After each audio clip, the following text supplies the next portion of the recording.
What's going on, y'all? Peace. Peace. Thanks for joining me. Another green stream. It's gonna be all right.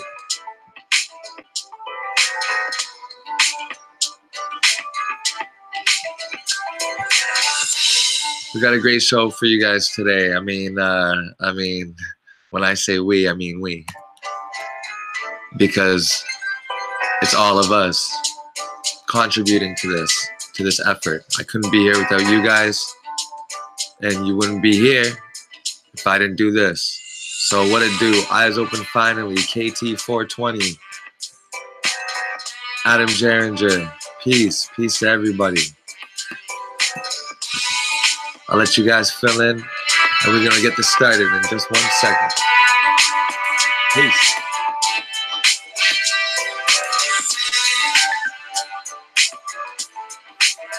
Mind of many.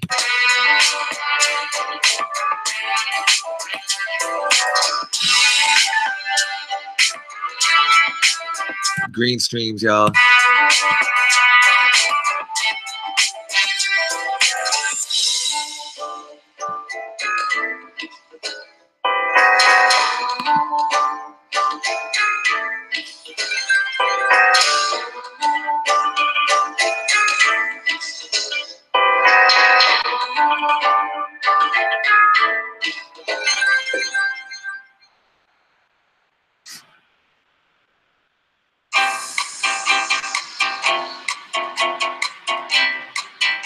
I know you guys have been waiting for this stream, and honestly, I have been waiting to do it.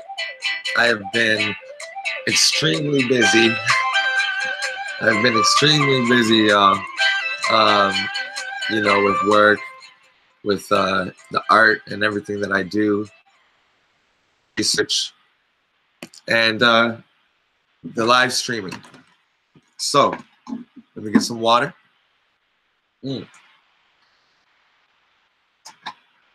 Now, if we go back, we've been talking about, you know, the air, the water, the topicals, and the probiotics, and the enemas, and the transitioning diets, and the plant-based diets. But what I want to talk about today is the diet, or the kind of eating habits that we should all adapt. And that is the child habits of eating, or the infant lifestyle of the eating. You know, the blending up, the juicing, you know, the keeping it as raw as possible. And we're going to get into all of that. Now, a little disclaimer before we start this, because this is on infants, as we can see. This is for child nutrition. And so for child nutrition, we got to be very careful about how we word things, right? Because children are very delicate, but they're not so delicate that we got to really, you know, put them in a bubble. And we'll talk about how over-sterilization leads to lack of immunity. We'll put quotes around that and explain that later. Okay, let me write that down, because I don't want to forget that.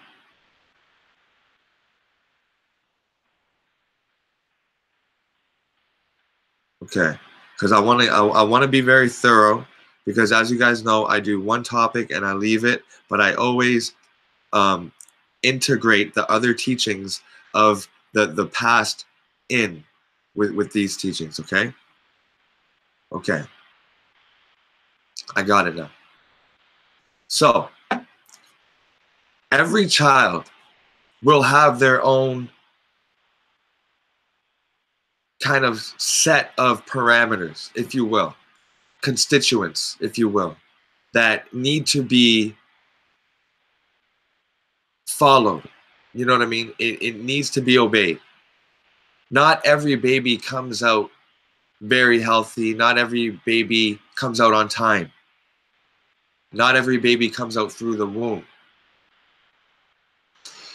So what I am about to say is for it is the top thing that you could do. It is the pinnacle, the most pristine thing that you can do, because it involves the relying on the body. It involves the spirit. It involves the energy, the soul, the chi, to really be playing an integral part of the keeping of health, the retaining of health in your child, to set them off on the best foot that they have possible for their future growth. All right. Now, let me turn on my airport mode so I can't be disturbed. Now, what I would like to talk about first, of course, is the gestational period. Now, if you're planning on having a child, it would be best if you went plant-based. If you go plant-based and kind of detox before the child gets here, then you have the best cellular environment in the womb. The nutrients that are going to be flowing into the baby are going to be very high quality, unused, unbroken down. You know what I mean? Fresh. And after that, you want to, after the baby comes out of the womb, you want to keep it as pristine as possible. Now, if the gestational period was kind of, whatever, and, maybe you didn't know and you were confused and or maybe you're just learning about these kind of health tips now, and you're just kind of putting it into gear now after the child's been born or after you've already been pregnant, then that's great. This is a great thing to kind of achieve. But if it's been kind of like a regular kind of a normal kind of procedure, a gestational period, and childbirth, and so on and so forth, and they have their issues already, they have their ailments already, maybe they have bronchitis, or maybe they have asthma, or maybe they have some sort of attention disorder, then this is going to greatly help diminish and reverse all of those, which is the goal, right? Because we want to attack the cause, not attack. Sorry. We want to remove the blockages from the child's body to allow the body to do what it naturally has to do, okay? To keep the body in a state of health. Because everything works on a state of self-preservation, okay? And cells will only divide if the environment is not suitable, okay? If it's not pristine. Okay. Now, first of all, I want to make a shout out to a website that pertains to this, and I'm going to drop it in the chat right now. There you guys go. It's called Naturally Richer, okay? Naturally Richer has a whole set of learning materials, and in a bunch of different languages. There's a bunch of articles and videos. Here, I'll share my screen for you guys. I don't get any anything for this. I just well, I talked to this guy. He emails me. He's a guy from the UK, I believe, and he has a lot of great information and a lot of great materials here. Okay, so I mean the permaculture part is probably my favorite. Lots of videos, lots of information, and I highly recommend you guys check it out. Okay, so that's that. I hope he appreciates that, because I appreciate him for doing that. Say, okay, now let's get into this. Okay, now buckle up and share this. Remember to hit the like button and get this on all the social media that you guys can. This is extremely important, and I think that everybody could benefit a lot. And in the next generation, we could see the whole world change, right? Okay. Now, when a child is born, any child, it is highly alkaline, okay? So you don't have to worry about running out and getting high alkaline water for a newborn infant. That's one. Secondly, we want to talk about the breast milk, okay? Now, why is it important to talk about the breast milk? Because I noticed that more and more women these days are not breastfeeding. They're choosing to go to the formula, even though that they can produce for whatever reason, or they're choosing to go on something else like coconut milk, or an animal milk. Okay, now the coconut milk is great, but how are you getting it? Okay, we'll talk about that. Now, the breast milk is what you would say fortified naturally by the mother, created specifically for that child. And every mother's breast milk, no matter what race, it's typically the same constituents of the ingredients that make up that breast milk. Okay. Now, let me share with you guys a little bit of facts here that I pulled up, because it's just some general information. It's not specific. These aren't the things that are conspiracy based that I don't agree with. These are things that are just that I do and agree with and are commonly known. So I'm just going to read to you guys. Infant nutrition is the description of the dietary needs of infants. A diet lacking of essential calories, minerals, vitamins, or fluids is considered inadequate. Breast milk provides the best nutrition for these vital first months of growth when compared to formula. For example, breastfeeding aids in preventing anemia, which is lack of iron, obesity, so it's going to get your gut health right. Okay, it's going to balance your hormones to get your thyroid right, so it's not overactive or underactive. And sudden infant death syndrome, which can happen due to even lack of touching and lack of love. And it promotes digestive health, immunity, and intelligence. That's because the gut is connected to the brain, and the cleaner the gut is, the better the brain works. The less mucus in the gut, the less pus in the gut, the better the brain, the quicker the electricity is firing off without that glue to get through, okay? The glue being the starches, the gluten, the mucus, the pus of the animal, the eggs, the animal milk, and the cheese and all that. The American Academy of Pediatrics, as if that means anything, recommends exclusively feeding on infant breast milk or iron-fortified formula, which is not advisable, but if you can't get it, and you can't get it from a trusted friend, then I guess it's the only thing. But I am about to introduce to you something that is even better than that, a couple things, but we'll get into that. For the first 12 months of life, it is recommended.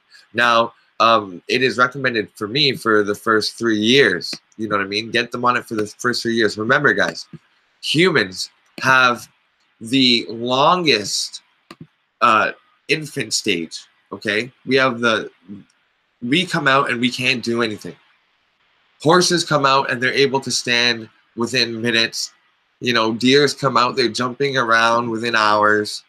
Okay, we are born helpless. And if we are not picked up and touched and loved, then we will die as babies. Okay, now let's get back to the info. I hope you guys are enjoying this, and I hope that this is very useful to everybody. Okay. Infants are usually not introduced to solid foods until 4 to 6 months of age.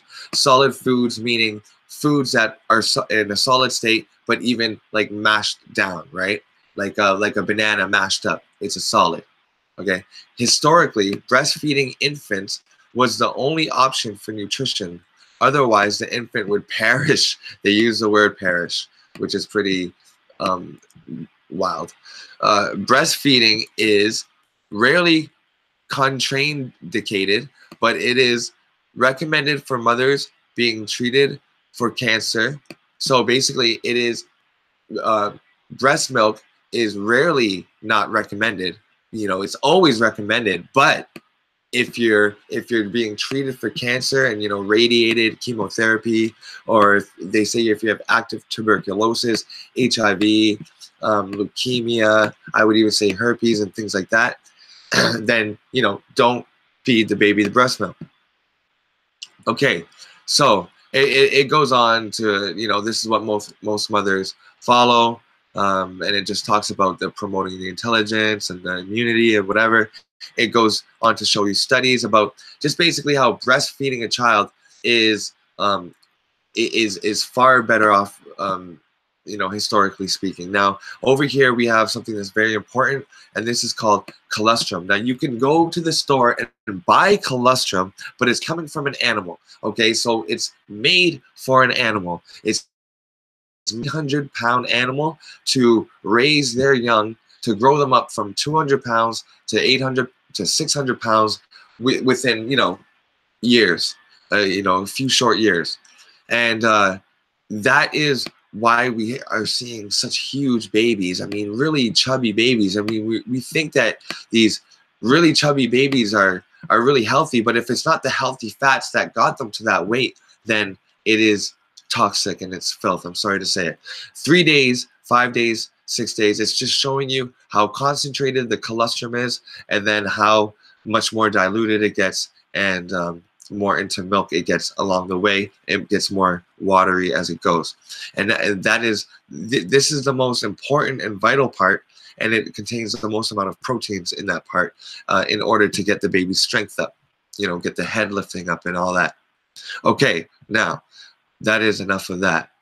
Now, let's look at the composition of human milk. And this is going to get really interesting, and we're going to leave this topic, and then we're going to get into depth about the child growing up, because I know that is a very important thing, and that's where most of you guys are at.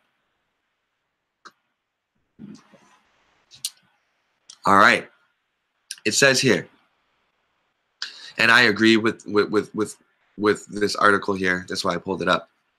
There's lots of articles out there, but you want to try to find credible articles out there. Mature human milk contains 3% to 5% fat, 0.8 to 0.9% protein. That is less than 1% of protein. Now, this is the milk after the colostrum, okay? After that first week period. 6.9 to 7.2% carbohydrate, calculated as lactose. So it is classified as lactose, but they are the carbohydrates, the energy, right? So the biggest percentage that we're seeing is the carbs. So we're carbon based, and hydrogen. So carbo and hydrate, that's what we're looking for in everything. And the 0.2% mineral constituents expressed as ash. So when they burn this and they are seeing how much energy, how much carbohydrates are burning out of it and all that, what's expressed as ash later is what you would know as mineral salts, okay? 0.2% mineral constituents expressed as ash.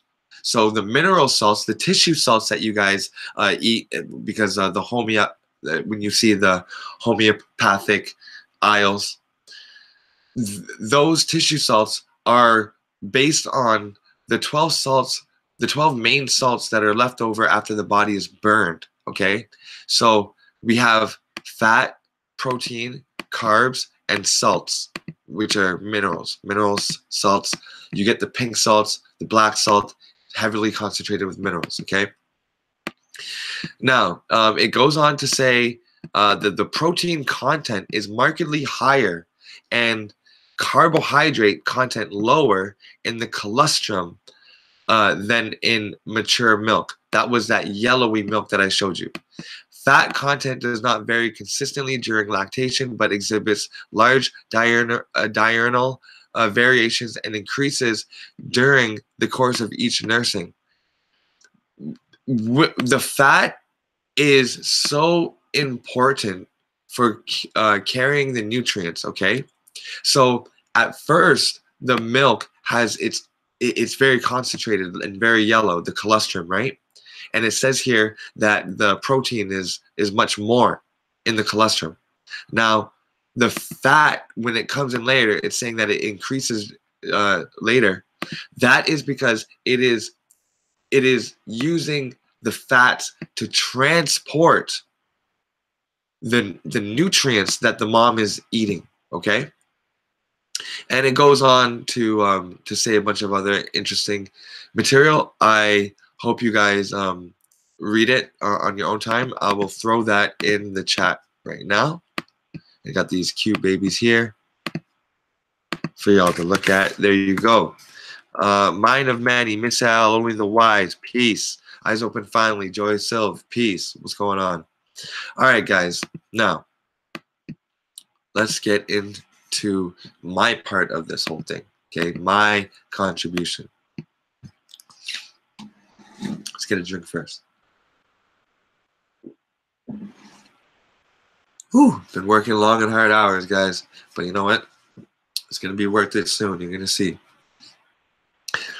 Thank you, everybody out there, for watching. I truly appreciate your time.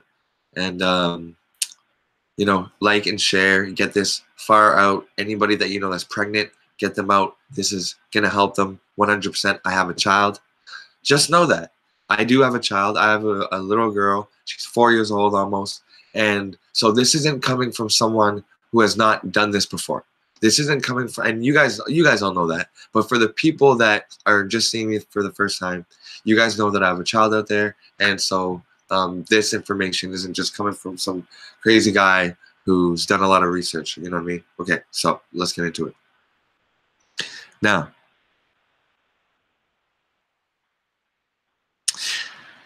if you cannot produce breast milk, or if your breast milk is toxic for some reason, you can go to a friend, okay, a trusted friend that is producing, if you know one, okay, that would be lucky.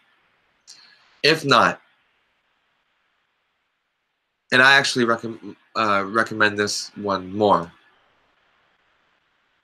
what you can do is invest in a juicer, okay, a slow press juicer. Type it in Google right now. A slow juicer, okay. Buy some coconut, some of the brown coconut, the hard shell coconut, okay. This is a mature coconut. Now I've talked in other series about how the older the coconut is, the more of the minerals are stuck to the sides of the wall, okay? This is what you're looking for here. This tough coconut meat, the coconut flesh here, okay? See, us vegans eat flesh. It's coconut flesh, mango flesh. So what you want to do is you want to take this and you want to send it down a juicer, a press, or some sort of a slow juicer to press out all of the oils and all of the water in it, all of the proteins and the minerals that go with it, okay? The oleic acids and all of that. Coconut milk is highly fat concentrated. It's got a lot of carbs. It's got a lot of proteins. It's got a lot of minerals. It's amazing for babies. What I did was I had an omega 360 VRT, I think it was 350 VRT. Yeah, 350. Now these are cheap on if you get them reused. Okay, if you get them refurbished or something like that. The thing about the slow juicer is it is going to slowly, without oxidizing and ripping apart the ingredients and overheating it, is it's going to gently press out the oils and all the ingredients of that coconut, and you'll be able to fill it up. And the baby is going to love it because it's thick, so it's going to have the consistency of breast milk. Okay, if you can't find coconuts, or if your baby is allergic to coconuts, then what you can do is try to find hemp seed milk. Okay, now what you want to do is you want to make it at home. Okay, you want to do the same thing. You want to put it down that juicer that I showed you, and you want to dilute it with distilled water. Remember, everything for babies, and I'm going to cut my camera off on for this. Everything for babies, when you're mixing water with anything, you need to do distilled water. Okay, you'll look at the formula packages. Do only with distilled water. Do not use any type of water. Why? Because it has nothing in it. Okay, nothing in it to potentially harm the child. Okay. Plus, distilled water is great for taking out heavy minerals that you get in the air and through canned stuff, right? So, hemp seed milk is great because it has a complete amino acid profile. What does that mean? Your body does not make proteins. Instead, it uses amino acids and it chains them together to personalize exactly what it needs for what part of the body, when and where. Okay? So when you take in a protein, you're just breaking it down into its nitrogenous parts. We learned about that in that special green stream that of the vegetarianism and occultism. If you haven't seen that, go check it out. It was an amazing green stream. It's called Special Green Stream, Vegetarianism and Occultism. Okay, it was great. Now, the hemp seed also has the omega 369s. You know what I mean? So it's got those fatty acids for the brain development. It's got the fats in it to transport the nutrients. It's got minerals and vital minerals, vitamins, vital minerals. I always tell people that vital minerals, vitamins. It's got trace minerals in it as well. That is going to keep your baby. Is going to keep your baby able to remove the blockages. Okay. It is highly electric. It's very potent. You know, the same with the coconut, and it is. If you have the mucus, if you have, you know, constipational issues, or if you're weak or anemic, it's loaded with iron. So your baby is going to, again, it's going to feel like the breast milk. So it's gonna liken to it very quickly. You can sweeten it if you like, you know, with some maple syrup if the baby's a little older. You know what I mean? But basically, you just want to go straight raw with this. And that is, I think, a really great thing for mothers to know, because you do not need to go buy the boxed GMO formula, okay, with added minerals in it. Now, when you fortify, let's see, fortified baby formula. When they talk about fortifying, oh my God, Nestle.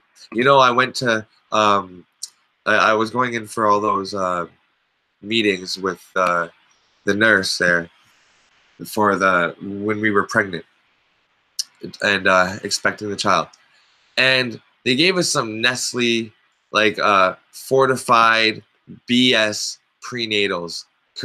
I threw them right in the garbage, and I ordered some Juice Plus. Okay, now if you look at these formulas, there's a bunch of warnings and directions, and like who knows how long it's been on this shelf, and there's phosphate and disodium uridine 5 inch or 5 feet. You know what I mean? Like, what's a comma doing there? Like, does it own it? What's going on? Um, L-carnitine mixed tocopherol. Like, what is going on? What are they wanting to put in your child? Like, these are all things that you could have just got from nature. Well, you're not going to get the skim milk here, or the palm oil, or the whey, which comes from cow milk, or the coconut. You know what I mean? This you got this coconut in a powder form next to the soybean oil. Come on. So guys, we gotta really monitor and take over how we are preparing the food. I have never fed my child any of this, and my child has never been to the doctors. Okay, that's a fact, and she's almost 4 years old. Now, hope you guys are hearing me okay. Everything is good. All right, perfect. Looks like everything is good. Bars up. Whew, man, I just love bringing this info to the people, man, because, you know, I've been through it. Been preparing for so long, and I'm ready to give it to y'all. And, you know, I appreciate you guys being here. I appreciate you guys. I appreciate the love and the support. All right, y'all, so let's get back into this.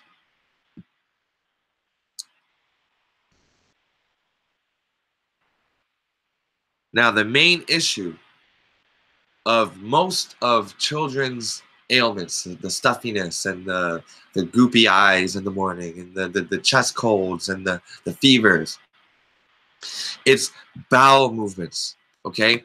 Irregular bowel movements, okay?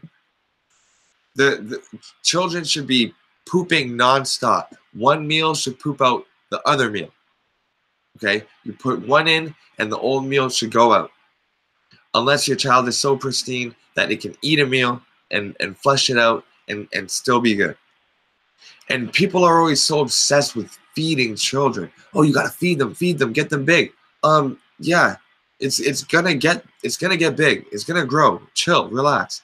Like, as long as it's concentrated, like the coconut milk, the hemp milks, and the other things that we're gonna go through, your child is gonna be fine. And I want to let you know that by the end of this, you are going to realize that you can raise your child off of coconut and papaya for the remainder of his childhood. By the end of this, that might sound wild now, like what did he just say? But we're gonna get there, okay? Now, there's a book that I highly recommend called The Mucusless Diet, okay? And you guys, a lot of you guys already got it out there. I'm gonna pull it up now so I can get the name and the pictures and all that. Okay. Okay. So, the mucusless diet. It is Professor Arnold Ehret's, EHRET apostrophe S. I think it's about like 15 to 20 bucks. A small little book, quick read. I read it in about 3 days. And I'm not, you know, an amazingly fast reader. So if you like to read books, you can probably read this in a day or two. And it actually, I see a huge correlation to what he says and to what Dr. Sebi says. And I have to say that Dr. Sebi must have referred to that book. Okay, so the mucusless diet healing system. Also check out Dr. Sebi's nutritional guide. It is very revised, and I recommend it. And in fact, I started my child off with Dr. Sebi's guide, and it kept the mucus very, I mean, I couldn't even tell. My baby wakes up with no cold in her eyes, with no snot in her nose. You know what I mean? Okay. So that is the book that I recommend everybody go read. Because once you read and understand the system in this book, you will understand why we're getting backed up. Now, like I said, the reason for most children's stuffiness attention deficit, energy and tantrums is because of a constipation. They're stuffed up, okay? Irregular bowel movements, inflammation, mucus, pus. How do we get rid of it? And how do we keep it gone for the safety of our child? Well, first, we got to start off with the breath, right? The air. Is your room dusty? Are the windows always closed? Are they getting enough sunlight? If you're worried about your child getting vitamin D, don't go get them drops, vitamin D drops or vitamin D3 drops, even if it is vegan. Sit them in front of a window that gets a beam of light. The glass will concentrate that, and you can actually get a tan and burn. Now, a lot of people say, oh, you're not getting the full spectrum. Your skin is going to take in, your body is intelligent. Your body is going to do what it does with that sunlight, and you better believe you're going to see a huge improvement. Open up their onesie, expose their chest, get them into that sun, put some almond oil on their chest, and set them under, and let that magnify it and retain their moisture. Trust me, getting that natural sunlight is the best form of the vitamin D, and if you live in a cold area where you get the winter, the window is your best bet. Now, babies' noses are very flat for a reason. They can't lift their heads up. So if they roll over and on their other face, they need to still be able to take in air. And they do that because their nostrils, they flare off to the side. So even when they're drinking and the boob is over their face, they can still breathe. If their nose is pinched, they still have those side, airways. So you'll notice that a baby always breathes out of their nose. It never breathes out of its mouth, always with the mouth closed. Okay, that is an essential sign for us to recognize and say, okay, that's how we should be breathing. So I want you guys to slowly all transition into nasal breathing, even at night, even at work, wherever you are, on the bus. Okay, remember, the perfect diet, the most pristine lifestyle and habits to cultivate is the baby's diet, okay? Now,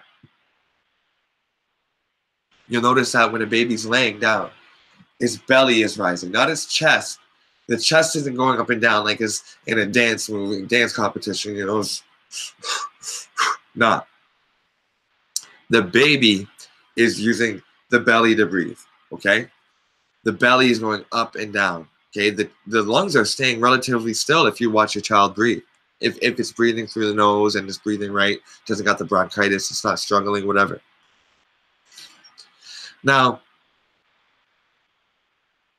the air quality that it is breathing in the night. Remember, we take in thousands of breath in the over a night, right? A nice full 8-hour, 9-10-hour sleep. So the air around, the dust, the dead cells, just the negative energies, even sage your room, smudge your room, get rid of the negative energies. This is going to greatly improve your child's waking life, the attention, the clear-headedness, the fog, the stuffed upness, okay, the blockages, the chi, okay. Stretch your baby when you wake them up. Massage your baby. Give your baby massages. Stretch it. Get the mucus. Get the lymph nodes going under the armpits. In the elbows, in the groin area, behind the knees. Okay, these are where the lymph nodes are, under the armpits. Okay, we're gonna stimulate the flow, and it's gonna be able to transport any blockages. Okay, massage your child. Use almond oil. Now, the second thing, which is huge, is the water, okay? Now, when you are getting off of the breast milk and introducing water into your breast milk, of course, it's distilled water. As the child's getting older, say your child's 2, 3, 4, 5, 6 years old, you want to be raising that pH. You want nice filtered water. Go back to episode number 2 when we talked about water. Say nice things to your water. If this is where you get your baby's water from, for example, bless it. Look at it. Think about it. Thank you. Health, heal, love, compassion, caring, dependency. And that way you can actually vibrate the water with your will to molecularly structure it so that it creates like a vacuum or a magnet to pull in that vibration from all around. Okay, you want to be charging the water. If you have silver, if you have copper, that's great. If you have a crystal jar, put the water in that. That's great too. Sit it in the sunlight if you wish. Put a crystal in the bottom overnight if you wish. Add some pink salt to it if you wish. Okay? Stir it up. Get it flowing. Get it moving around. Bring some oxygen into it. Bring it back to life. These are the ways that we can ensure that when the water goes into our babies, it's electrified. It's broken down as small as possible so that it can penetrate deep into the crevices and really hydrate your baby. And this is going to lead to better eyesight, better hearing, better hair growth, all of that. And definitely better bowel movements. And better bowel movements is the key. If we didn't eat and if we fasted, our bodies would be able to completely clean itself out. The baby, it's harder for it to do that because all it knows how to do is cry. Or the child, it will whine and scream and beg for food.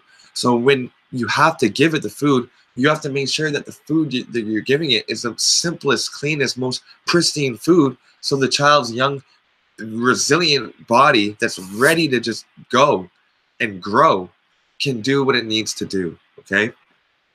Now, coconut water is amazing. If you go and buy some young coconut, which is the big green coconuts, which is hard to find, but it's basically the coconut water that when you find bottled, you know what I mean? It's like clear with the jelly in it. That's the stage you want it, or even younger. But it's hard to find unless you have like a good Asian market to go to and you get like a nice big green young coconut, or like one of those ones that are pre-cut, which are a little bit older. And you pour that out and you get like a whole glass full of water. You put that in your baby's bottle or their sippy cup, and they're just drinking that back if they're not allergic. And that is so, so beneficial. Add a little bit of lemon in it, add a little bit of lime if you like. Very, very, very beneficial, okay?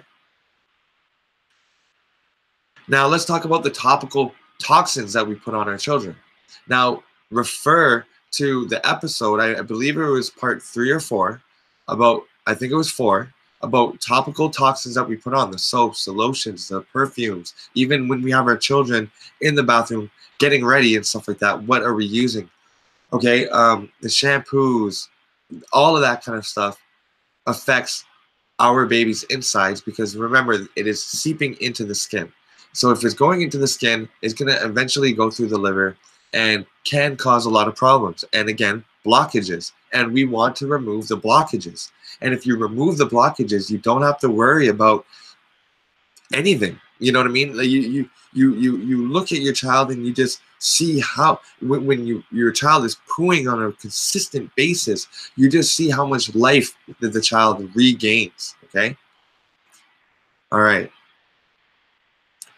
Let's talk about oils. Now, the Young Living is an expensive brand, is what they say. But Young Living Essentials are the most pristine oils that you can get. Okay. I don't want to get too much into this, but in America, if you have, 10% or more oil of, let's say, lavender, and then the rest is a filler oil, like say like almond oil or like canola oil or chemicals, then you can still label it as 100% lavender oil, even though there's only 10% lavender oil in it. But Young Living Essential Oil is all it's all lavender. If it's lavender, if it's rose, it's all rose. If it's, you know what I mean? So, and I don't work for them or sell or distribute. If I did, I would shout out my distributor, but I don't. So I definitely recommend Young Living Essential Oils. You probably have heard someone trying to sell you on it. Support them on it. Definitely get a pack, maybe an infant, one that's geared towards children. Soft oils like rose, lavender, rosemary. Rosemary, whoa, that's kind of harsh, right? No, but if they have chest inflammation, blockages in the chest. You can mix that with almond oil so that, it's a carrier oil that can stretch around. You can mix that with almond oil, and it's really going to break up the rosemary. It's really going to break up the mucus in the chest and get them coughing it up. You know what I mean? Rub it on the bottom of their feet too, so it enters their bloodstream and hits their lungs right away. You know what I mean? Within minutes. Toothpaste, that's a big one that I want to talk about before I leave this topic. Make your own toothpaste if you like, or if you see a trusted brand with, maybe 3 or 4 ingredients in the toothpaste, yeah, pick it up, okay? Organic, okay? You're looking for things like kaolin clay, some sort of clay that you can swallow. You're looking for like a lemon or a cinnamon oil or like a neem oil, okay? Peppermint might be too strong. You don't want to get these bubble gummy type of flavors, okay? That's just additives, okay? Keep it natural. The cinnamons, the spearmints, the lemons, stuff like that. Oranges, okay? With neroli oils and stuff. Now, I recommend the core ingredients: coconut oil, baking soda. Now you can use almond oil as well. Baking soda, aluminum-free baking soda, okay, and gluten-free. Cinnamon oil, okay, that's a big one, okay. Clove oil. Clove is very great for detoxifying. It's got the 5 antis: antiseptic, antifungal, antiviral, antibiotic, and antiviral.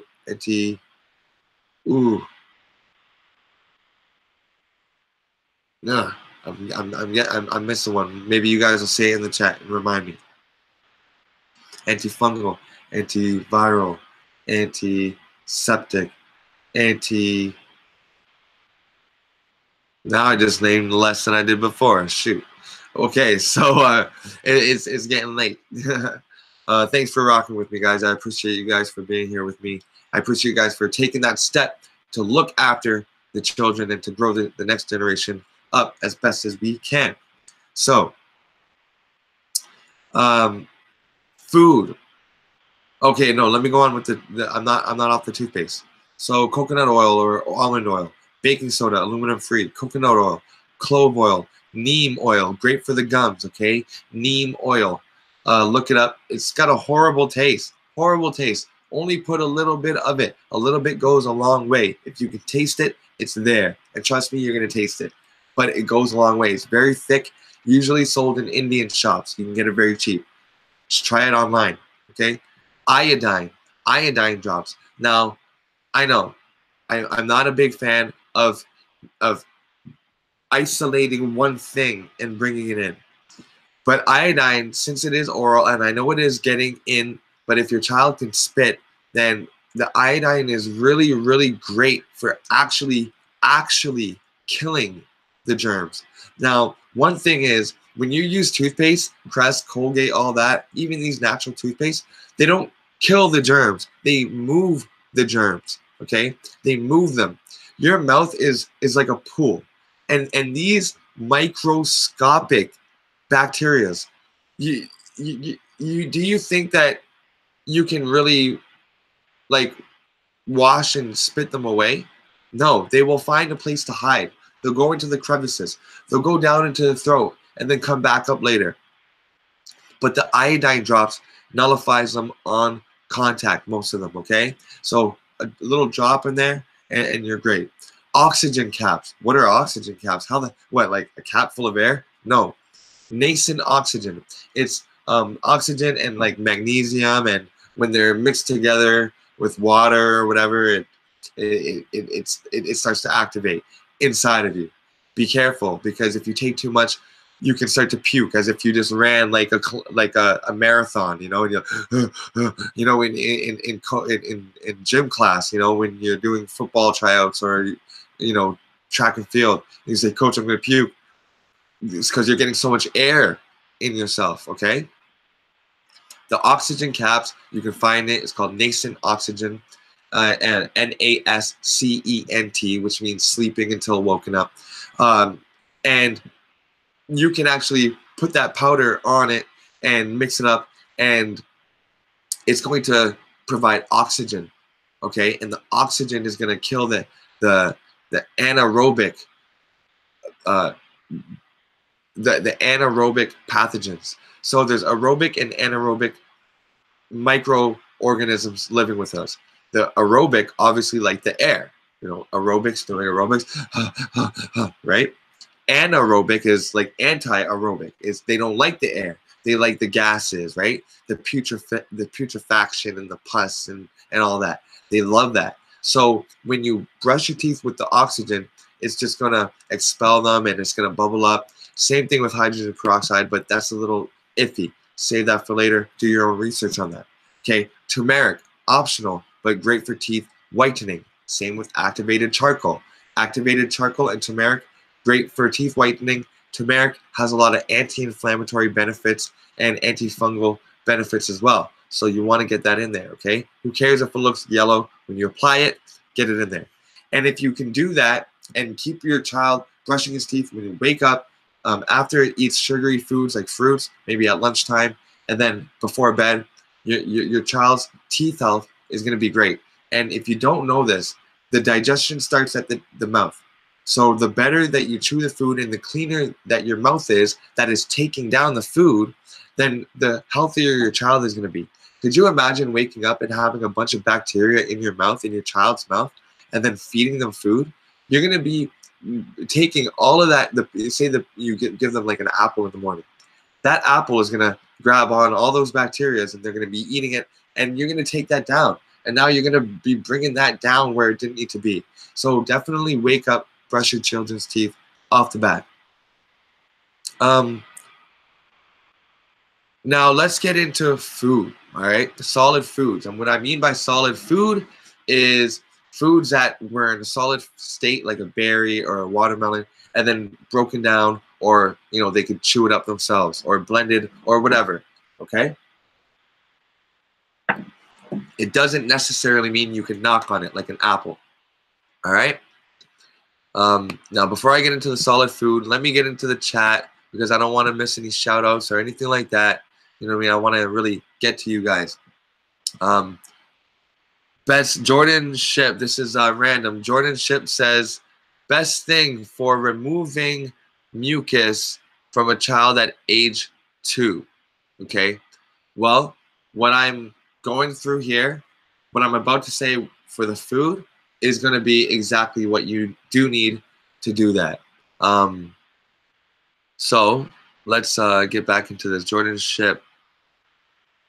Now, Jordan, there's these little bulbs that you can, like, it's like a baster, okay, that you could suck up water with, and it's like an enema for the child. And you can actually insert it and squeeze it in and let the water wash out the colon. And that's for everybody out there. You can give children enemas. They come, do I have, because with baby kits, when you get a baby kit, a lot of people, they get the thermometer and the nail clipper, then they get this bulb thing, this basin. It's like, well, what am I going to do with that? Like, is that for the bath time? No, you know what I mean? That is for the enema, a little mini enema to wash out any blockages. If your child is constipated and it's hurting to poo, if it's too dry, you put some almond oil or coconut oil at the end, and you insert it, and you squeeze the water in, and you help them move it out. But that is a very extreme case, and it shouldn't be hurting. And what I'm about to explain with the food is going to help us overcome that. Yes, activated charcoal, CR expert. Activated charcoal is charcoal that has been magnetized to pull heavy metals, okay? So if you have lead, mercury, aluminum, the activated charcoal is going to go through your body and start pulling. It's kind of like when you get drunk and they have to pump you full of tar, your stomach full of tar.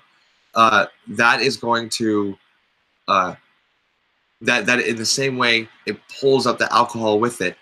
The activated charcoal, it goes through the body if you're ingesting it, or if you're just spitting it out. It is going to pull from the gums. It's going to pull from the crevices, from the cavities, and all that. And when you spit out and release, it goes with it. So that's really, really great. And the charcoal actually whitens your teeth. because it's a puller, right? It pulls out stains and stuff. John, thank you so much for that super chat donation, brother. I truly, truly, truly, truly appreciate it because you know, things are just so tough now, and doing this and just pulling this together with all the other things that I'm doing, you know, I'm unsure to do it, but you know, seeing that it means as much to you to actually reach in your pocket and give is something that I'm gonna really, you know, I really respect that, John. So thank you very much. Thanks for all. John says, thanks for all that you do, brother. Hope this helps in getting some good occult books or whatever else you may need. Finally caught you live. Hey, what's going on, John? Occult books. Yeah, I got somebody sending me an occult book. I can't wait till it arrives. It's going to be a wonderful read, and I'm going to go live with it. These super chat donations usually help to go to showing you guys great stuff or just supporting my family straight up. Okay. So thank you again. Okay, so now that I think I've addressed everything just for now. And remember, I like to do catch-up videos. So if you guys have questions, I do go back and I review the chat and I try to address them in a Q&A session. But best to save your comments to last, your questions to last. That way, it's easy for me to just bang off. All right. Thanks again for rocking with me. Okay, so let's get back into this, everybody. Okay, so food after 4 to 6 months, the solids. Now we want to start off with the watery fruits. Remember that, okay?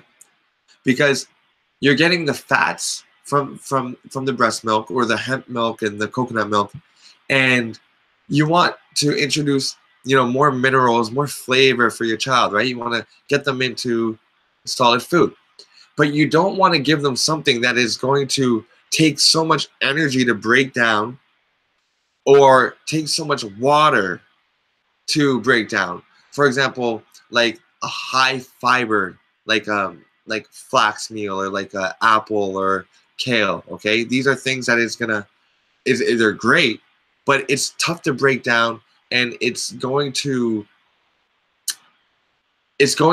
need a lot of hydration because the fiber is really going to absorb a lot of the water, right?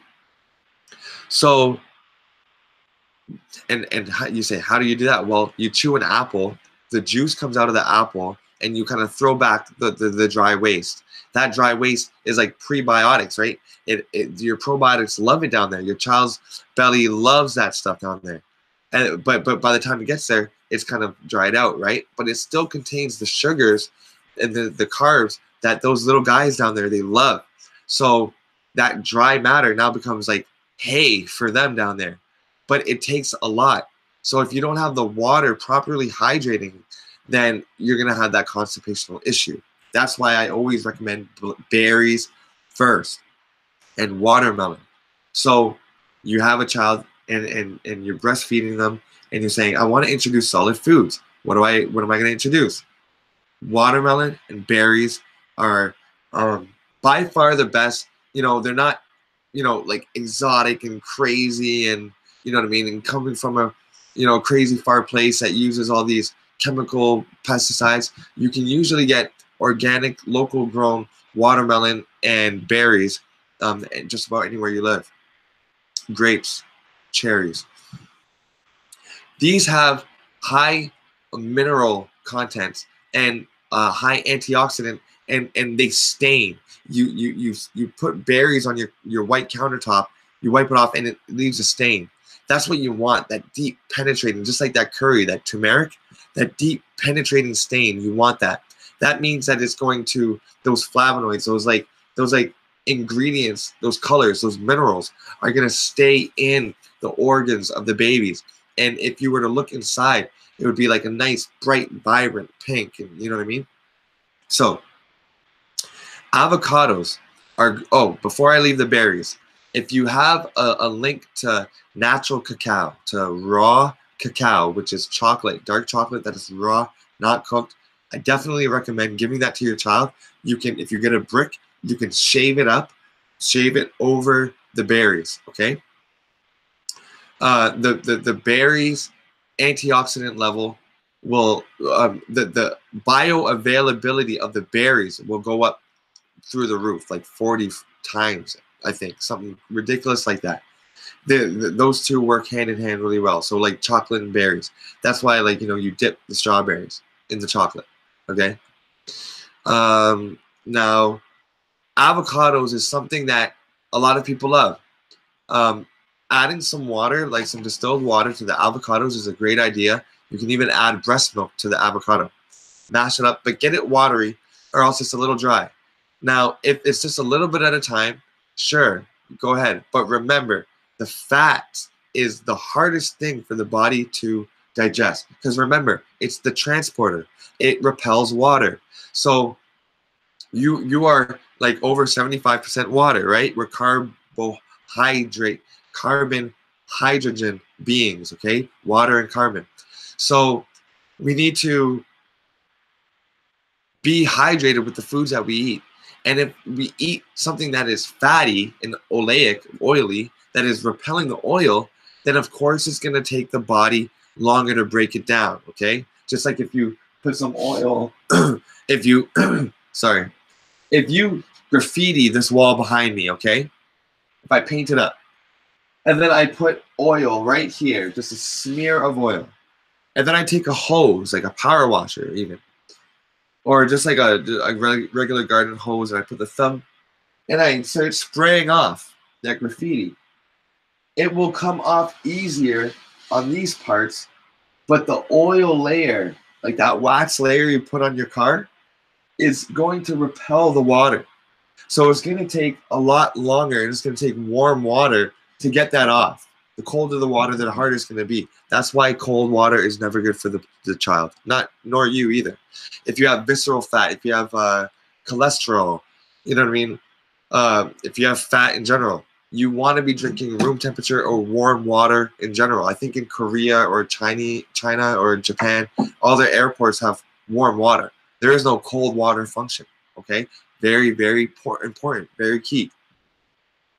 So if it takes longer to wipe off the stuff behind the wall, then that means that the oil is going to trap whatever it has and be able to lock on it longer, right?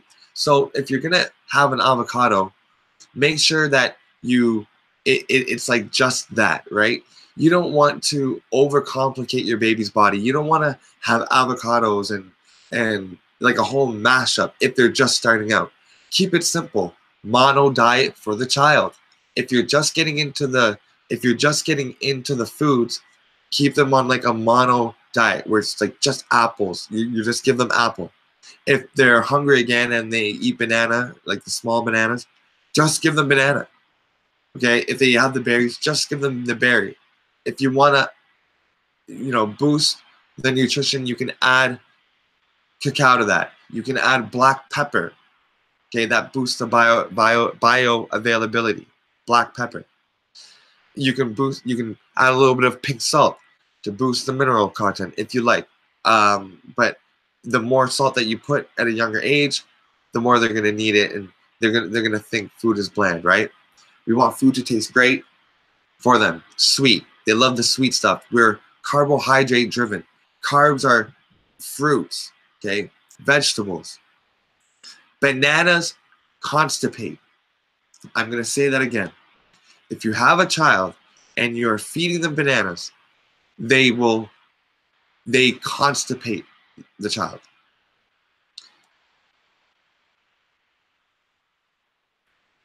Bananas are great for potassium, iron. They don't get me wrong, especially when they're older and they develop the brown. When they develop the brown, that means that the potassium inside is being developed out of the carbohydrates, the starches. It's breaking down and developing.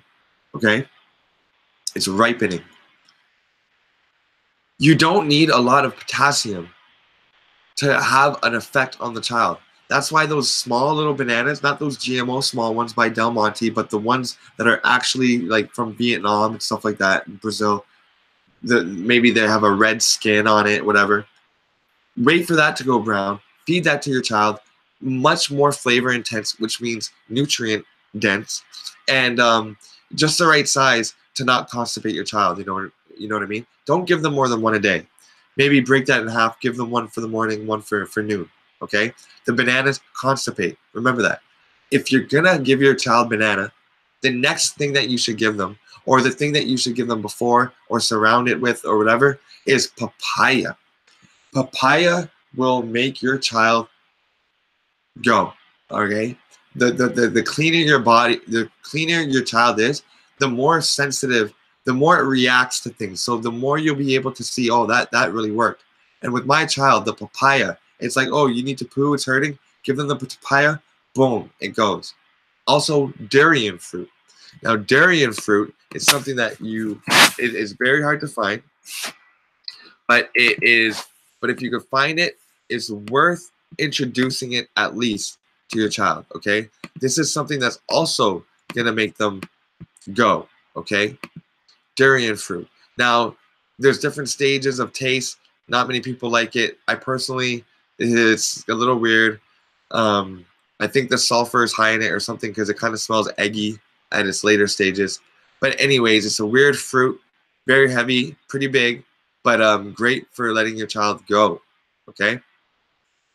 And that is how we remove the mucus. That is how we remove the backing up. The mucus is look, okay? If you are at the top of a chimney and you're coming down the chimney and you get stuck, what would you think to do? If you put your head through a railing and you get stuck, what do you think to do? You grease it, right? You grease it to create a layer, like a lubricant layer to slide through, okay? And what you're doing when you get backed up, your body is looking for a way to slide it out of you. Do you understand? You create the mucus because you're not digesting something. We talked about the transition diet. We talked about detoxing, how when you eat foods, anything that is not broken down will store in you and fester and build up mucus and pus. Why? Because the mucus helps to slip it through. It creates a lubricant. If you have mucusy poo, a mucusy stool, that is your body giving up its water, concentrating its water so that it can like push out. So it can have like a lubricant for your poo to slide out. The mucus also acts as like a barricade to trap the filth and the toxins in before it reaches your baby's intestinal walls or your walls to be reabsorbed, right? So your body creates mucus so that you can slip passages through. You have bacteria. You create mucus to blow it out. You see, it makes sense. The body never is trying to harm you. The body is never trying to act against you. It always acts in accordance to what you do. So, how do we get mucus out of children? Stop feeding them foods that they can't digest.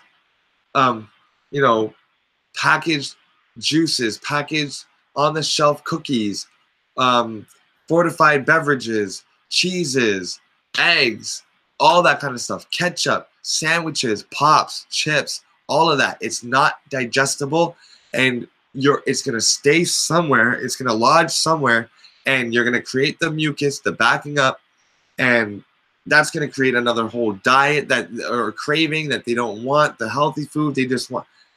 It's a mess. Okay, whole food, raw as possible. Now,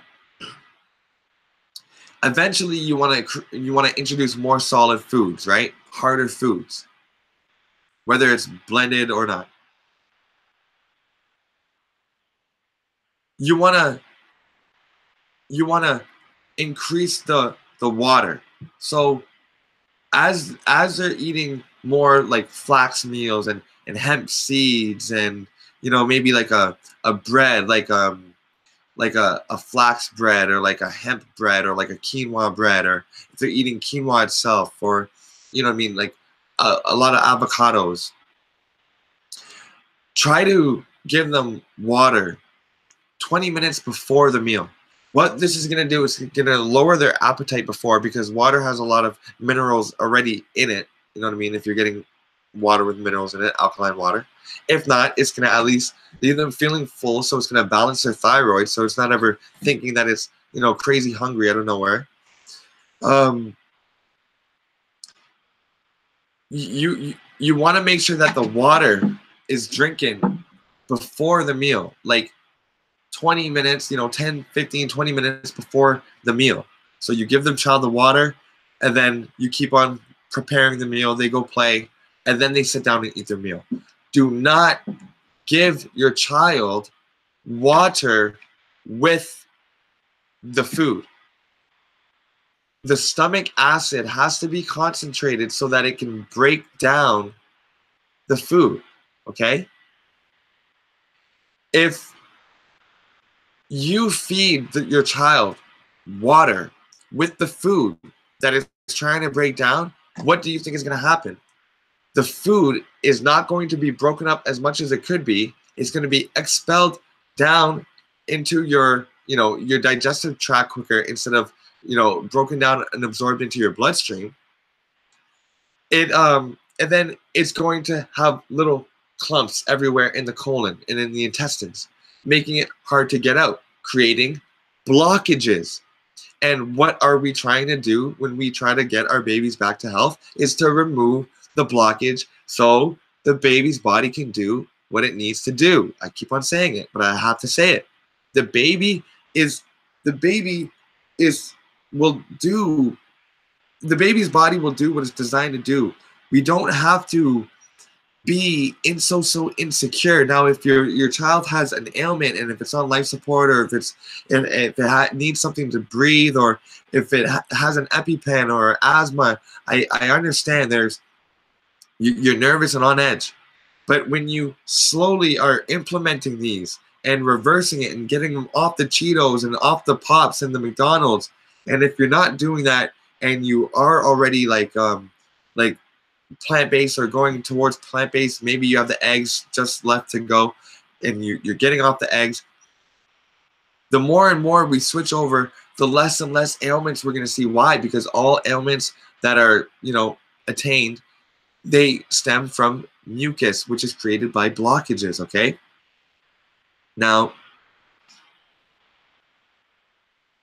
never, or try not to, give any shelved products other than like a probiotic. If you look back in my past, you see some paste that I recommend. Try to get some good probiotics. You can look back into my other episodes or do your own research. Or seaweed, okay? Because seaweed is something that's hard to get fresh. It doesn't come in your produce. It comes usually dried out. Then you have to rehydrate it, wash it off, and blend it up, or do whatever you want to do with it.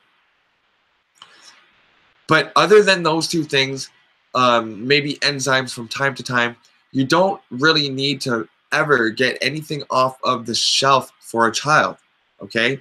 What I mean is cookies, juice that's been cooked and pasteurized, especially, store-bought milk, chips, bonbons, Twinkies, apple snacks, or apple sauce. You know what I mean? You can make all that stuff at home. You can make applesauce at home. You can make your own fruit roll-ups, okay? This gives you the control of what's going into your child's food, okay? I love to make my child's food. My child has never I mean, we've been to restaurants and eaten, and then they've got like a bowl of fruit. My child has a bowl of fruit. So, you know what I mean? We've never really strayed from that, like, really controlled preparation. You know what I mean? Not just this thing that's served on the plate with some ketchup and some sauce and whatever. No. KD and all that. No. If your child's eating KD and they're sick, it's the KD's fault. If your child is sick and it's the pop and the chips, get them off of that, and you're gonna see their life open up. You're gonna see the mucus just fall out of them. They're gonna slim up a bit. You know, their cheeks are gonna go down, and they're gonna be able to be limber. You know what I mean? And not, you know, not pre-diabetic. A lot of children nowadays are pre-diabetic because of the gestational period. Okay. Now, let's move to fresh nuts. When you are looking for nuts, I better get to the chat because there was a lot that was said there. Okay? Yeah, no antibiotics, anybody. Don't ever go into the doctor and let the doctor tell you, oh, it needs antibiotics. That is code word for probiotics. Buy probiotics, okay? Make sure it says CFU, colony forming units, okay? Can I elaborate more on why we should drink warm water or room temperature water? And that is from something else. Something else, let me ask you a question. And I think that this question is going to be very direct and going to answer it. And then I can move on.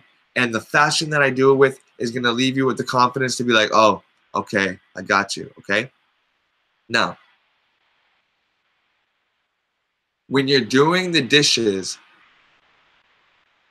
what temperature is the water? And why? Is it warm for your comfort so that, you know, because sometimes we do it in scalding hot water. So we know that we can't be too hot to wash the dishes or we'll burn ourselves, and it can't be too cold because we're going to be freezing. It's going to be uncomfortable. But other than that, ask yourself, what temperature do we wash our dishes in and why? Right? The warm water is needed to break up the oils and the grease and the fats. When you open a door to your house, and say it's the wintertime, right? Say it's like 40 below or something like that. I don't know if you live somewhere cold. But if you live somewhere where it gets cold, or if it's cold at night, someone comes in the front door and opens the front door. What do you say? You say, close the door. You're letting the cold in. If the cold comes in, right? Or if the heat goes out and you're bundled up and you know you're putting on layers, you're not being progressive. You're not doing stuff. You're just focused on trying to stay warm. So when you drink cold water, your cells say, "Oh my God, who opened the doors? Close the door." Oh my, like I can't do anything right now until that door is closed. You know what I mean? So then your body has to heighten its core temperature, use a bunch of energy, and for the time being, when you take in cold water, your cells are actually out of communication. They're not interested in the next guy anymore. It's all about okay. I can't give you anything right now. I gotta warm up. That is why we can't drink. That is why it's not wise to drink cold water. All right, you got it. You said perfect. John, let me make you a moderator because I respect that donation. And CR expert, you've been rocking for a long time. So word. All right, y'all. Let me go on to this. What you recommend for removing mucus age 2 to 5 and 7? I think I already said that. I'm gonna get into that. The whole thing is about that. Just tune in. What's the best natural here? Oh yeah, I got that. All right, yo. All right. So now let me get into this.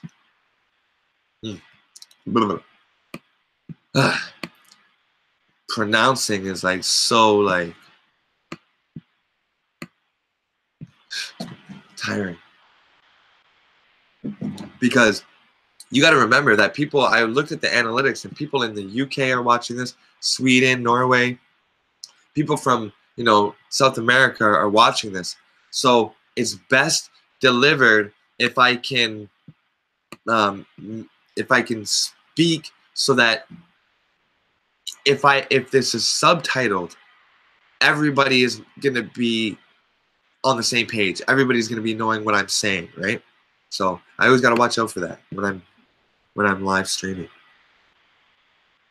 Or else I'd just whip out the T-dot slang and you guys would be like, what? Leave it in the dust.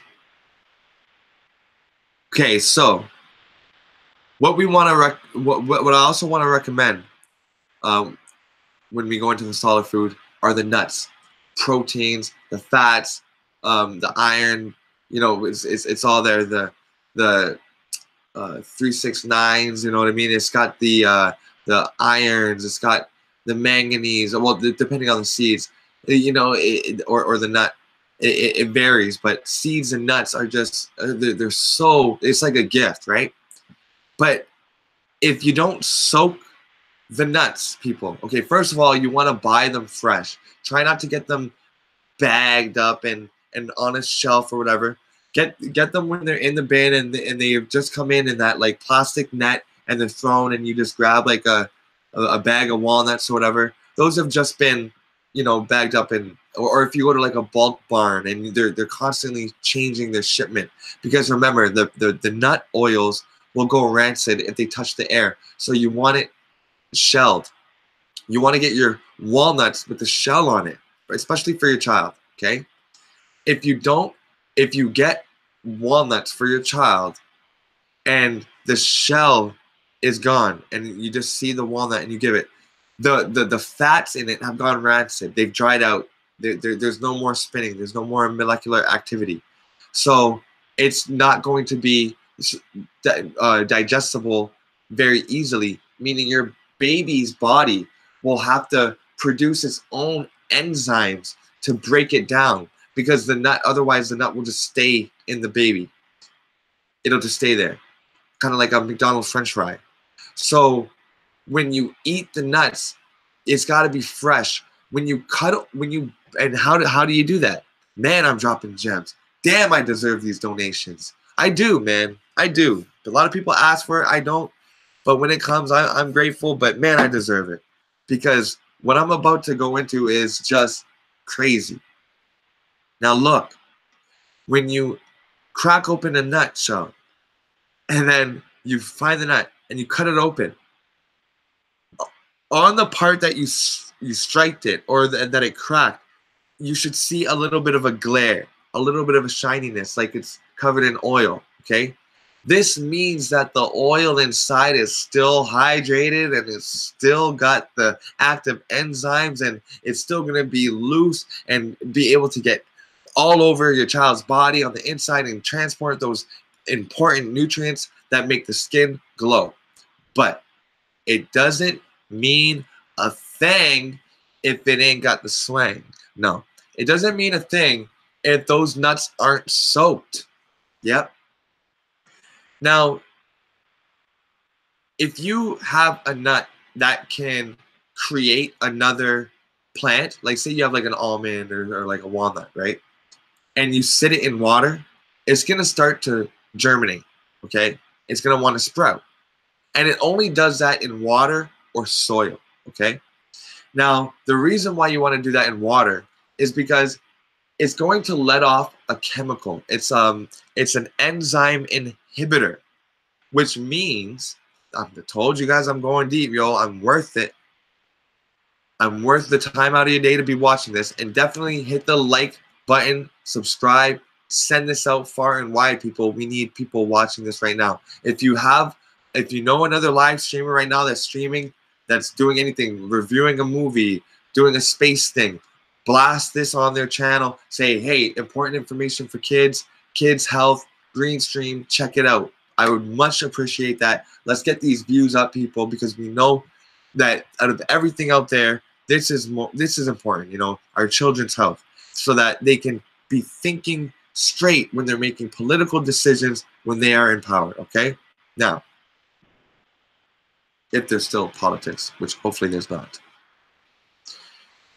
Now, this enzyme inhibitor with the nut, what happens is you have a nut and you can have it for 20 years and it won't do anything. Then you drop it in the ground and it sprouts, okay? What's happening is the nut has an intelligence in it. Everything is intelligent. But the nut's intelligence says, okay, don't sprout into a new seed or to a new plant until you are submerged. Okay? Why? Because I mean, if the I'm sorry, but it's just so ridiculous why I'm explaining this. But if nuts fall from the tree or whatever, right, or fruit falls from the tree and the seeds are exposed, and it's just laying out there, say on the concrete or somebody's roof, you like, could you imagine it just sprouting and then like creeping all the way down outside? Or like, you cut open your orange on your counter, you go out and you come back and it's starting to grow a plant? No, because it would be a waste, right? It doesn't know that it has something firm to root into, so it won't do it. Also, there's a whole electromagnetic principle, which is, thrusting it out of it, but we don't have to get into that. But basically, there's an intelligence in every seed and every nut that says, don't sprout until you're submerged. So what we do with the water when we soak it is we trick it. We trick it into saying, yeah, you're getting ready to be planted. It releases its enzyme inhibitor, making it able to digest for you and your child. What does that mean? What does that mean? That means that if you eat a nut that's dry that you haven't soaked, it has the enzyme inhibitors in it, which means that the enzymes, which are responsible for breaking it down, for breaking itself down, it's not going to do that. If you cut down a plant, it's going to break itself down back into the earth. But a seed is not going to do that because it has enzyme inhibitors that won't allow itself to break itself down because it wants to extend its life. So only until it goes under the water or the ground will it release the enzyme inhibitor and say, okay, now I can start living and be fallible and start, if I grow and get cut down, I can break down, you know what I mean? Or if I get eaten, I can be fully break down and assimilated, right? So when you eat a dry nut out of your baby's poo, it'll become, you'll see all the nuts in there. But I promise you, if you soak your nuts and you give it to your baby and it chews it up, you're not going to see barely any traces of those nuts in that poo because the body has digested it and broken it down. Can I get it? Can I get some praise? Can I get a 1 in the chat? Can I just get a 1 in the chat real quick for that crazy, intricate? I mean, on my thing it says fresh nuts. And that's it. And from that, I gave you guys all that. And I have so much more to go. So, thanks for the ones, y'all. Thanks for the ones. I know I'm kind of like tooting my own horn on that. But man, like, I've been wanting to do this for a while. Dried fruit, dried cherries, raisins, prunes, things like that, right? These are great to give to your child. However, sun-dried is the best because the sun has taken out the water but has replaced it with its full spectrum of light. And sulfite-free. Sulfite-free, what's that? A lot of times when you put raisins in a bag or prunes in a bag, it sticks together. Okay, sometimes you take them out and it's oily. They'll coat it with oil, okay, so that the raisins stay separate, so you don't pull out like a big clump of raisins or prunes. A lot of companies will use sulfites to do that. What you want to do is you want to find one with olive oil or safflower oil or some sort of oil to naturally keep them separated, not the sulfites, okay? And your Whole Foods store or like your Nature's Produce or some sort of, health foods, or if you go online or whatever, they'll have that. Now, the thing about getting dried nuts, dried fruits, is that you can actually get them off of the shelf.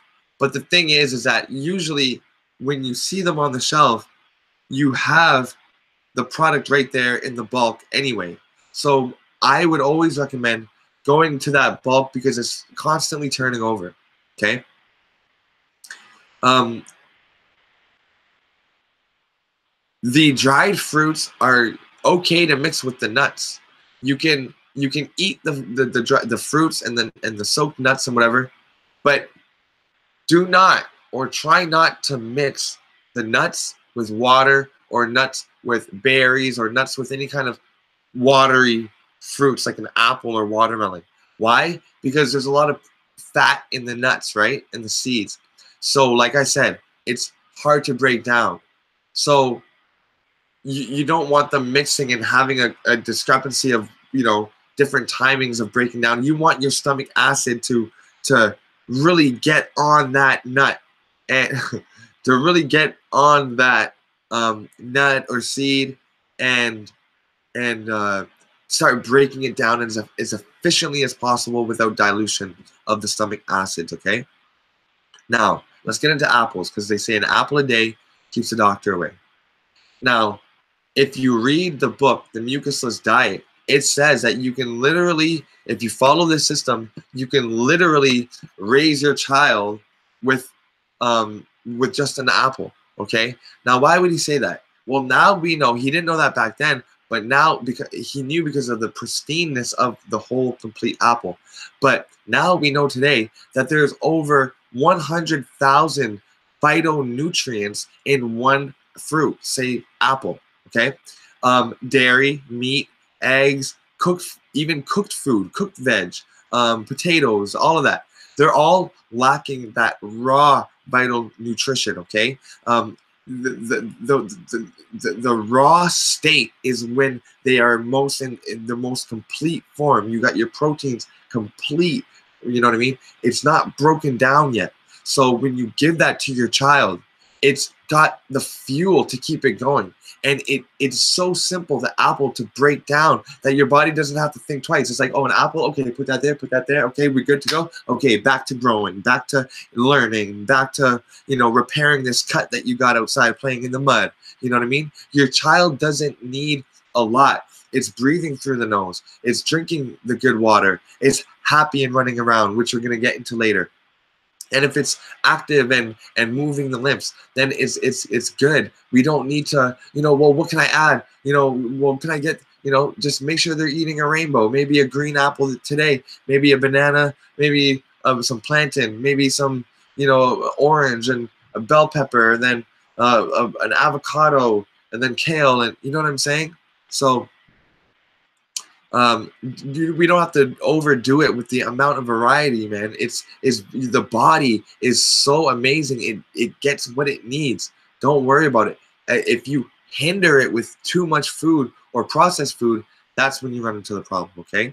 Now, apples blended up, maybe a little bit dry to the taste, like chalky. So what we want to do is warm it up a little bit. You can submerge it in water whole and just keep it below boiling for 30 minutes to an hour or whatever, just getting soft, breaking down, and then when it's done, you can mash it up. Maybe put some cinnamon in it if you like. Maybe some maple syrup if you like. You don't need that much sugar, but everybody's taste is different. And nowadays with kids' diet, they don't even like healthy food.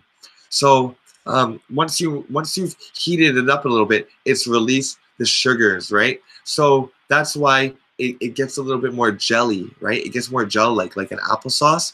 So I definitely recommend that. Pears are good on their own. If you mash it up, it's got the sugary content, the soft flesh, and you just mash that up and then kick it right back. It's so great. Also, we're talking about a lot of soft foods, right? But what about the fibrous foods that's going to act as a broom to sweep your baby's intestines out?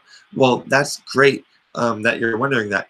The kales or the dandelions or the Swiss chards, you can blanch these, or you can just whip them up, you can blend them up and give them to them as like a choppy drink, not like a juice, but like a choppy blend mash of like greens. And you can, mix that in if they don't like the taste, maybe with apple, okay? Because they're very similar. Now, why do I say this?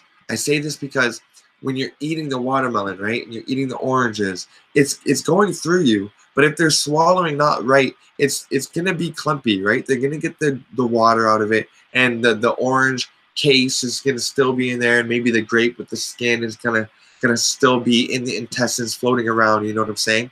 Um, the kale, it has these like cross fibers, you know what I mean? Any leafy green, it has these like very tight knit fibers that when it goes down into your baby's small little intestines and colon, it's gonna sweep it out. It's gonna broom it all away, and it's gonna leave a nice shining white colon, a nice healthy bright colon that is going to be exposed to the air and your veins and all that. It's beautiful. If you look at an enema or like a colonoscopy of a healthy person, what a healthy colon should look like. Nice, bright, and pink, not covered in filth, okay? But that caked on coverage of filth it starts from when we're children. I'm telling you, it starts from that happy birthday, and you give them the cake and the ice cream and the cookie and the pizza and then the chips and then the McDonald's. That is when we start accumulating this waste, and we don't ever detox until we're in our adults. And by then it's so late that, you know, most of our life has already been drained out of us, right? So what we're doing right now actually is we're delving into a system of eating habits that can extend your child's life on a fundamental basis. I don't mean when they get 80, they do something to extend it 5 years or some sort of machine. What I mean is from the foundation of that child's life, its telomeres are remaining intact. You know what I mean? Its bone densities is just getting stronger and stronger and stronger. Nothing to make it thinned out like milk and cheese and eggs. You know what I'm saying? So when we look at the T cells, the telomeres, every time that the cell produces, because it's in a not suitable environment, it gets these telomeres, they get shorter and shorter, right? They get shorter and shorter, these telomeres. And these are your T cells. And they're responsible for your age, they say, right? And so if they're getting shorter and shorter and shorter, and you're getting older and older and older, what would happen if we could preserve those telomeres for 5 more years, 10 more years, 15 more years of their life? Well, by the time they're 50, instead of being this short, then their telomeres will still be intact, you know, this long, because their cells aren't dividing nearly as rapid in a whole foods diet. And we can literally extend our lives, extend our child's life. That is the best gift that we can give to them, okay, other than knowledge and understanding. Man, peace, and love, and just, I love everybody out there. Thank you for allowing me to do what I do in the comfort of my own home.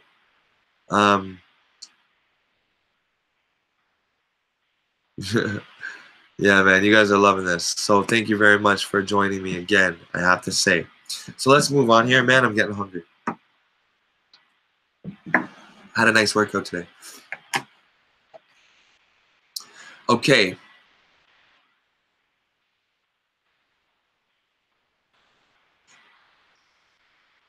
If your child is being raised on a typical standard of food or of eating, then you want some cleansing to take place. And the best passive cleansings are the citrus, okay? The orange, lime, lemon, grapefruit. These are the things that is going to go into your baby's body and start dissolving and breaking apart all that oil and the caked on grease from the fried foods and the McDonald's and all that stuff, and the fair carnival foods, and you know what I mean, the types of filth that they serve up at these festivals. The papaya and the mango also very, very, very vital, very good at cleansing, expelling the oil and pushing them through, getting them malleable again, so that they can actually flow through and get taken away by your bloodstream into your liver and finally out of your child. right? And that's a very passive way to do it. When they have their water, you can add a little bit of lemon to it, lime to it, with the seeds, of course. And it's going to electrify their water so that when they're drinking day by day in a passive regard, it's just going to go over the oil and it's going to just disintegrate it layer by layer by layer, okay? And you're going to be giving them their life force back, okay? Now, 90%, I'm going to say, it's just me, of all baby illnesses, the bronchitis, the stuffiness, the ears ringing, you know, not being able to hear well, the mucus, the cold, the flus, and all that stuff is caused by constipation, even on a slight scale. And you'll notice after your baby passes a stool, momentarily they'll be able to breathe clear out their nose again, or they'll be able to blow a big wad, because you're like a funnel. And once you release the end of that funnel, you can start seeing the water levels lower, the life run through you again. And so keeping your child going like 2, 3, 4 times a day is very key. And since babies are typically like grazers, right? We nibble here, nibble there, feed them this, milk, water, a little bit of this. They should be passing little poos on a regular basis, and you can tell a lot about the baby's poo. If your baby's poo sinks to the bottom of the toilet, then your baby's food has no more oxygen in it, okay? And that can mean one of two things. Your baby is very excellent at extracting oxygen out of the food, or there's no more oxygen left in the food by the time it passes, meaning it's waste already in your body. And it's usually the latter, okay? So what are you going to do about it? Well, simple. You give them watermelon, you give them grapes, you give them kale, you watch what the poo is like, and it's going to be floating, at least for a little bit. You keep on doing that longer. You keep doing that, their poo is going to permanently float until the time you flush. And what is essential about that is that it means that the kale and the networks of the fibers of the apples and stuff like that, it's when it's being packed in by your body, there's still air pockets in there that's keeping it afloat. You know what I mean? There's still fibers in there that, you know, that the body could have maybe extracted more out of, but it's good. It didn't. You know what I mean? It means that you can eat again and extract another fresher meal. But you definitely don't want something sitting in you, putrefying, losing all of its value, and just sitting as a stool, dead weight, okay? That's when you know you're full of shit. And that's when you know your baby is full of poop, because there'll be stuffy up here. If there's stuffy up here, that means they're stuffed up down here. There's no such thing as being stuffed up here before down there. Because when you eat food, it doesn't stay in your brain and your nasal passageway. You don't eat a banana and it go up.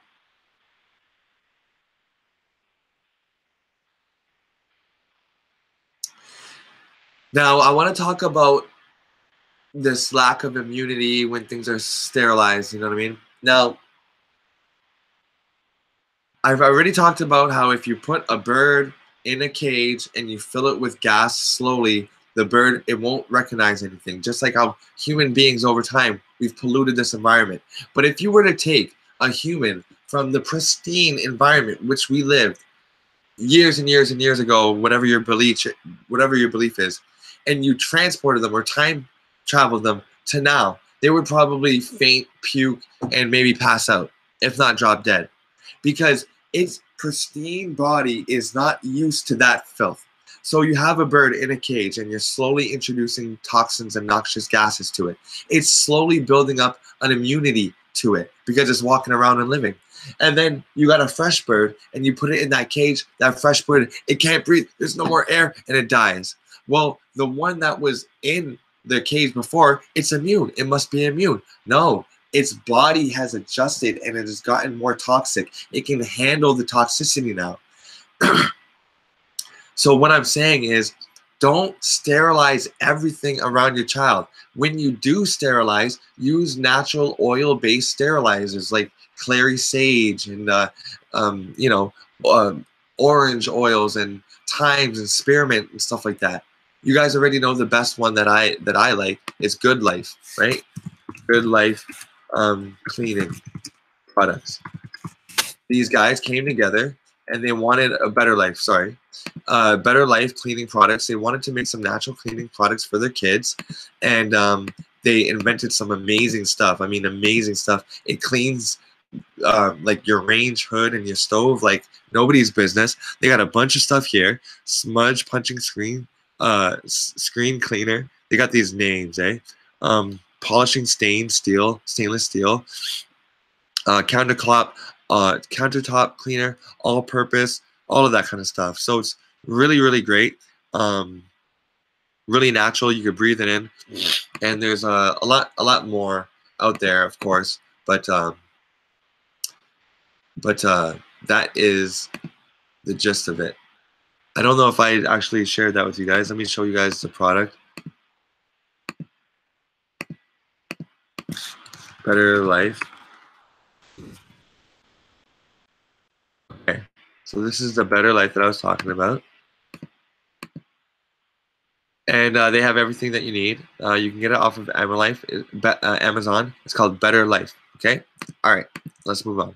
Now, when you do sterilize or clean, you want to use natural oils-based products like the one I just showed you.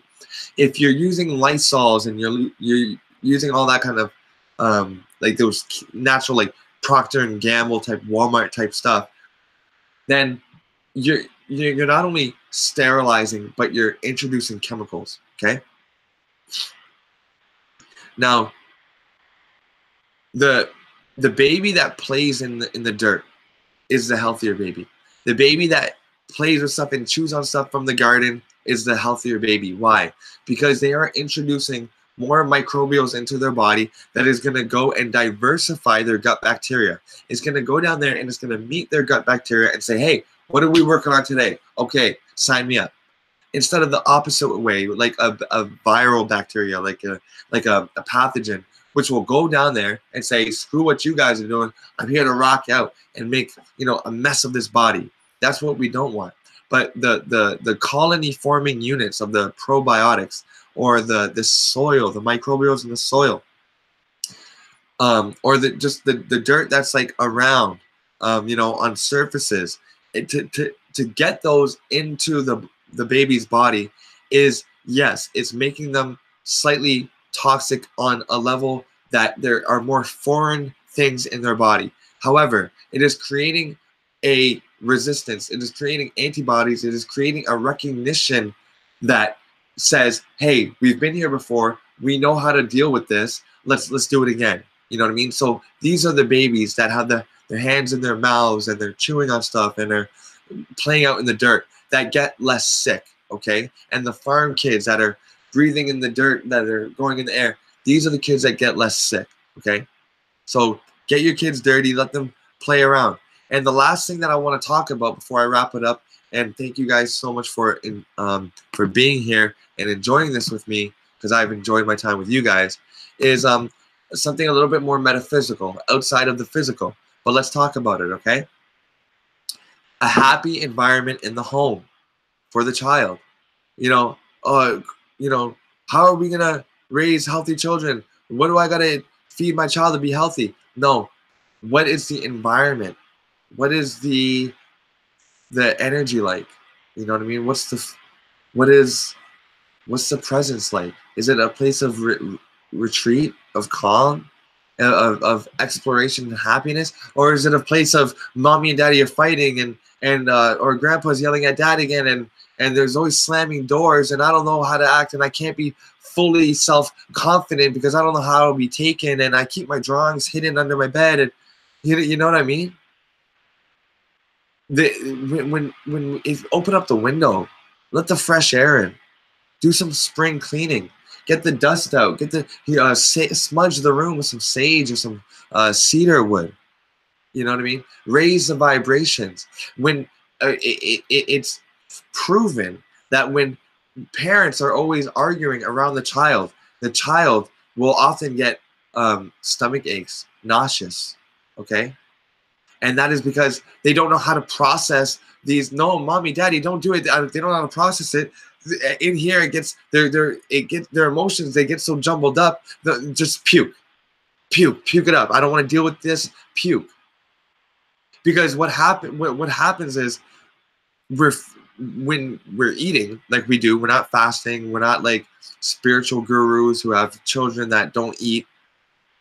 There's always food in us at some point in this kind of lifestyle, right? In this kind of first world, there's no real hunger, right? You know, go to the slums of a third world. You'll see what hunger is. You know, I don't want to hear dudes, you know, from the block saying, "Yo, I'm starving." I've changed my vocabulary. I don't say I'm starving anymore because I've seen what starving is.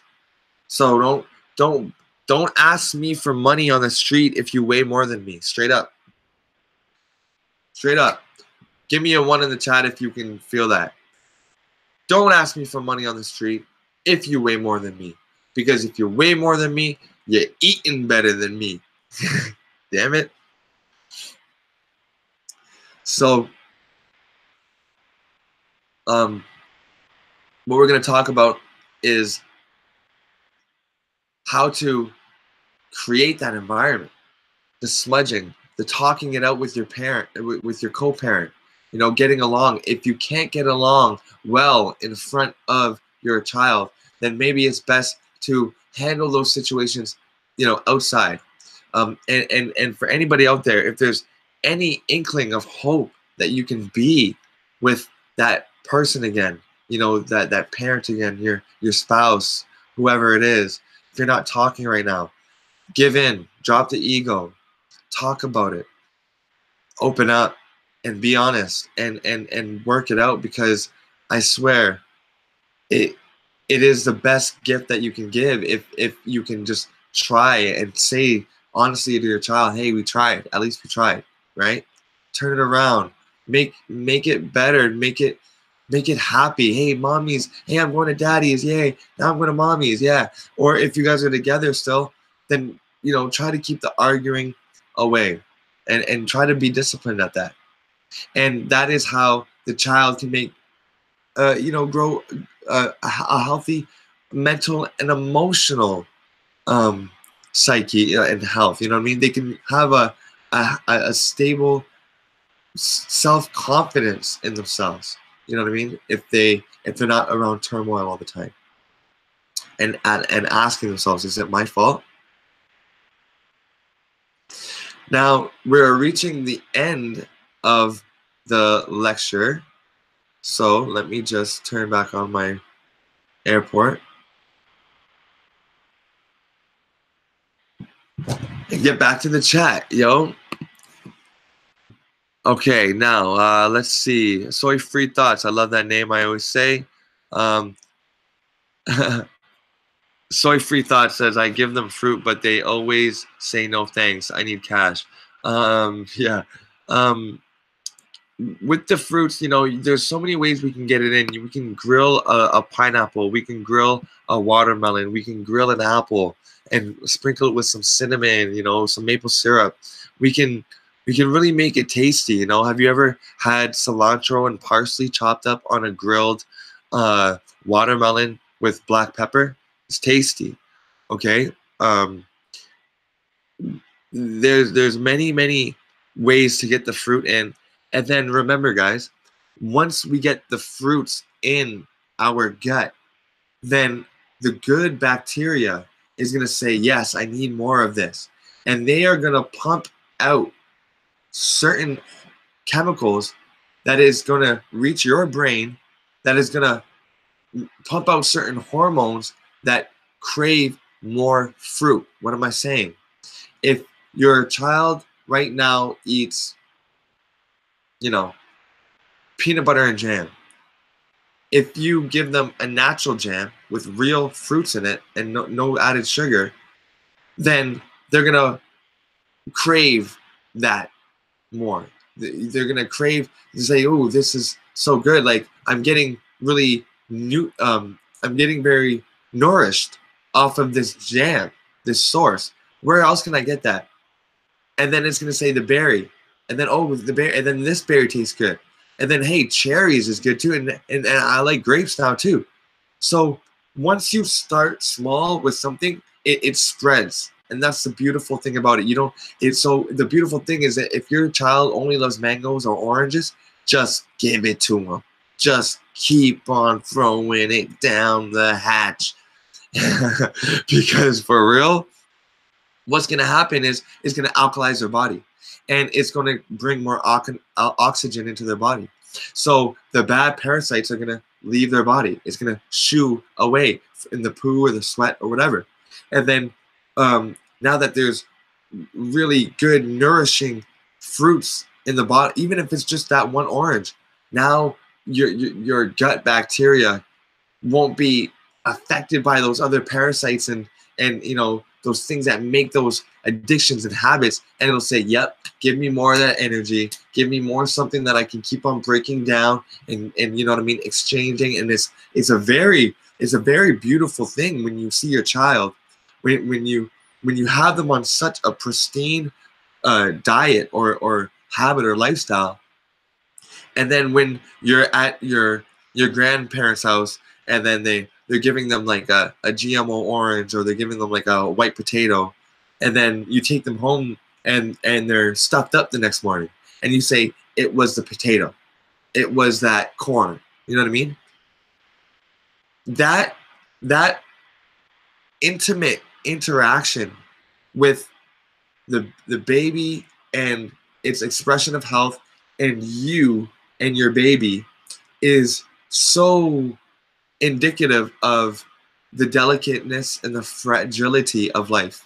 You can literally see the changes the instance that something new or something rancid or starch or mucus promoting is entered into the body, and that's the gift. So the more pristine you have your child's body, the easier it is to say, we're not giving them that anymore, okay? Realm Renegade says, wholeness and most powerful and resonating vibrations, Masterpiece and Tribe. Masterpiece dropping jewels. I'd like to philosophize and collaborate with you sometime, brother. Well, Realm Renegade, let me drop my email in the chat. masterpiece9@gmail.com. Because you're right. You're right, there are jewels being dropped. I drop a lot of jewels. I'm very good at it. Everybody tells me, I get phone calls all the time telling, hey, Masterpiece, we love your jewels. We just love them. They're huge. Okay, so that was a little bit of an impression right there. So that wraps up the baby, the child's nutrition. And I hope that you guys can apply it. And if you would, please leave it in the comments or leave it in the chats or email me at masterpiece9, all one word, masterpiece9@gmail.com, and email me your successes. I already had some brothers emailing me before saying, Masterpiece, I did what you advised and I implemented it on my child, and they wake up without any more boogers or cold in their eyes. And I was really happy to hear that, because honestly, I never really had thought about that. I guess I took it for granted, but it's something that a lot of people deal with. And so if that can help you guys, man, I'm just so happy. Once again, man, if you have anything to give, I appreciated you for it. John, yes, John, I appreciate you for that, John. Thank you very much for that gracious super chat donation. You know it's going to be going to the righteous works of this world, never to the negative. So what I want to talk about next week or tomorrow, guys, don't forget, if you're subscribed, you already got this notification. But tomorrow I'm going to be doing a vegan debate. Now I just got a message saying that work might go late tomorrow. Okay, but they're saying that we're going to have some vegan debates on the way. You know, that's what I'm thinking, and I really want to do that because it's a little bit of a clickbaity kind of thing, right? But also it really gets to the core, like, hey, this is what I believe, and this is that, and this is this, and You know what I mean? We can just hash it all out, and I'll come out on top every time. That's a guarantee. There's no way that I can ever lose a vegan debate. And I want you guys to reach out to all of your friends that eat meat and that abide by it and like advocate eating meat, and put this on their wall. Put the vegan debate thing on their wall and tell them to come through. Blast it on their Facebook wall. We are going to get to the bottom of this. If you type in your Facebook, "Oh, I just bought a a vegan burger. Go vegan," or "Hey, go vegan and help save the world," and then you have some silly unlearned person that's saying, "Well, what about bacon?" and "Oh, bacon tastes so good," and all that. Send them this link for tomorrow. It's going to be the vegan debates. It's coming up tomorrow, and hopefully I can get to that, and hopefully we can get a lot of people coming out that have the balls to actually step up to this plate on this platform, because you're not going to find a better, well-informed person to debate on this topic with the fire that I do and the flair and the style that I could do it in. So thank you very much for stopping through, guys, and I'm going to end this on some pictures of the cute babies again, and just to remind you guys what we're doing it for, and who's going to be controlling, the place we live one day. So I hope you guys think this is righteous enough to continue to watch, continue to support, and continue to share this. And much love, peace, power, and protection.